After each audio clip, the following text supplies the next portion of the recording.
Today we're going to take a look at the iFootage Shark Mini Slider. This was sent over by Camera Motion Research for us to take a look at. Now this is one of the smallest 3-axis motion controlled sliders you could get. Great for the small cameras, but the design allows you to expand to like practically any length that you want. So we'll take a look at that design. First, we're going to take a look at the bag. This is an option that it'll come with, and it's actually a really nice bag. You've got a zipper down here so you can get quick access to something. You've got like mesh pockets on both sides here, gel pads on the back. You've got chest support, waist support here. There's also up top here, you've got a pocket that goes down halfway, and then on the inside to get in, you got to flip the bag over and then open it up from here, and this is where you can get access to the main compartment. Now the reason a lot of backpacks do this is because this area is where it goes on your back, so you don't want that on the dirt and then you put the backpack back on. So a lot of times backpack designs, they'll have you lay this side down onto the floor so that when you put this back onto your clothes, you're not dirty, right? So they've got like a big huge laptop pouch up in here, clear net up there, some quick access, a raincoat for the bag, and then it's a separate divider here. This is where you'll see access to all the stuff for the Shark Mini Slider. I really suggest you get the bag because it keeps everything nice, neat, organized. You have a lot of extra space to add other stuff as well. But let's take a look at the Shark Mini. What makes it unique? Now this is the main slider here. You've got the legs that kick out, and then you've got the track right up here. Now it's geared on the track. There are no belts to drive the motor, and that's how it can travel back and forth. Now when I say you can expand it to any length, you can get the second piece of track here that we can add on if we want to go a little bit longer, but we can continue to stack these and get to any length we want. Underneath each rail is like 3/8 support, 1/4-inch support, so you can just continue to have like stands underneath it to support it all the way across. This is the motor right here, and this attaches to the car right over here on the track. I'll show you that in a sec.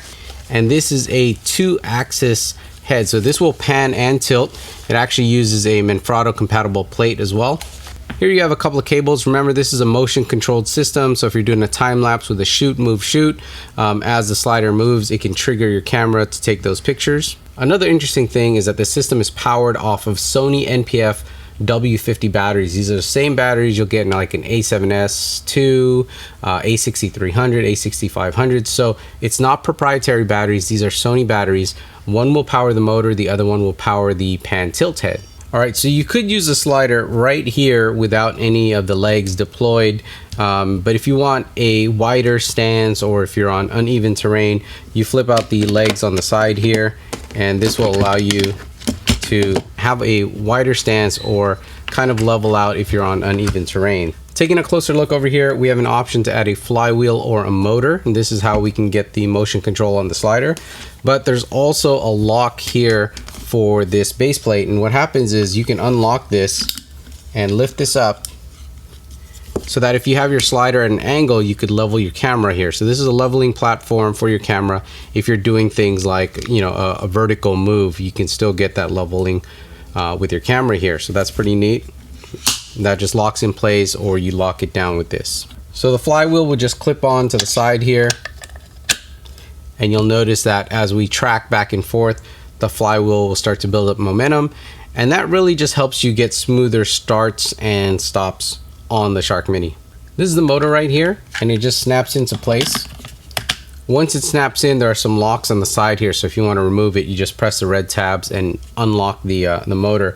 Now it's powered by the Sony battery, so we're going to plug this in, and I'm going to move this out to the middle here, and I'll show you what happens if I press and hold the button. As soon as it powers up, it's going to reset itself by going to kind of like the 0 point, so it's going to move over to the end of the slider. Now if you have multiple sliders attached in the application on your iPhone, you're going to select how many tracks you have added, and then it'll know how far to travel. So make sure when you go into your app, you say, hey, I got 2 sections or 3 sections or whatever. So you set that in the app. But the first thing this does is it'll just reset itself to 0 point, and then again, the number of tracks you add, it knows how far to travel. Once it's powered on, you're going to connect to it via Bluetooth. So it'll show you a list of items that it sees as far as iFootage products. So we're going to enable the one that we see here, which is the slider, and that's in the Bluetooth list. Then we go into our manual control, and I'll just show you really quickly. We can start to pan this slider, and this is all working via Bluetooth. And then we can also do timeline control, target control, and so on. But right now we're just gonna set up the head on here so you guys can see more of that. So what I've done here is I've taken the 2-axis motorized pan tilt head and I've mounted it to this mini tripod just to show you guys that you can use these things independently. So you can take this 2-axis motorized head, put it on any tripod, any stand, and just do a motion controlled time lapse using this alone. So that's pretty handy to just control it. So what we want to do to control this is go into our app. Well, it'll show up on our app in a Bluetooth list. We click on the iFootage X2 Mini, and now on the X2 Mini here, if I wanted to control the pan and tilt, I'll go into manual control, and then I can pan, I can tilt and pan.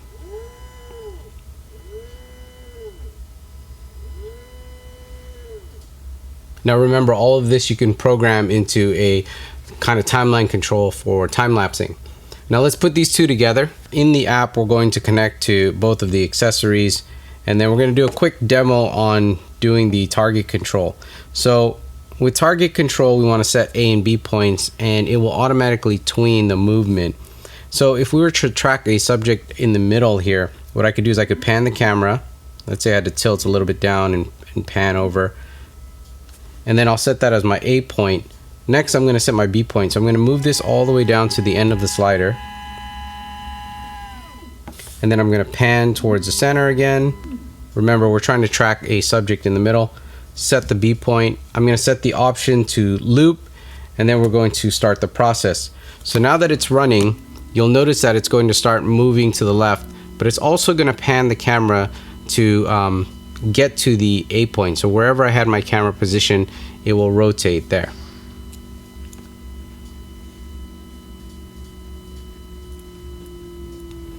And automatically, as it gets to the end, it's then going to move back towards the other way, and it's going to pan, and it's going to repeat that motion over and over.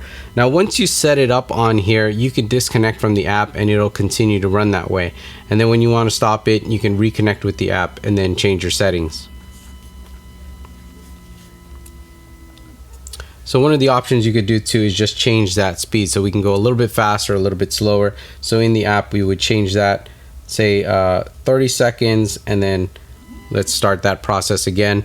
And this time when it moves, it's going to go a lot slower. So you'll notice that it's moving a lot slower, and it'll still repeat the same A and B points. Now I'm not going to go over everything, but you do see that there is a timeline control in here. There's manual control, obviously, if you just want to move it manually yourself.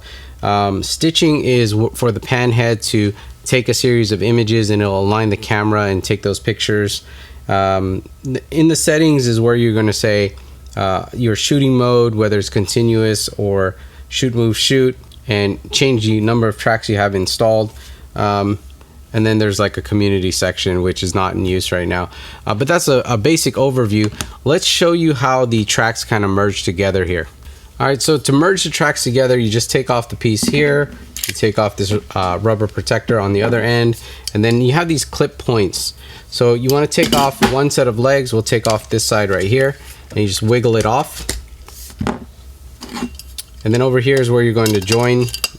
There's some metal dowels that line it up perfectly. Snaps together like that. It is a seamless track for this to travel on. And then you put the other set of legs in here. Then you lock that down. And there you go. You have a slider that is now twice the length of what you started with. So that makes it easy to travel with, because you could break it down, pack it up, but gives you the option to just add more and more tracks depending on you know, what your use case is. And as you add more tracks, remember there's supports underneath all of these tracks, so you can just add more supports and get very stable footage and motion control all the way across. So this is an interesting slider. If you guys have any questions, check it out at the link below this video, or also on the blog cheesycam.com.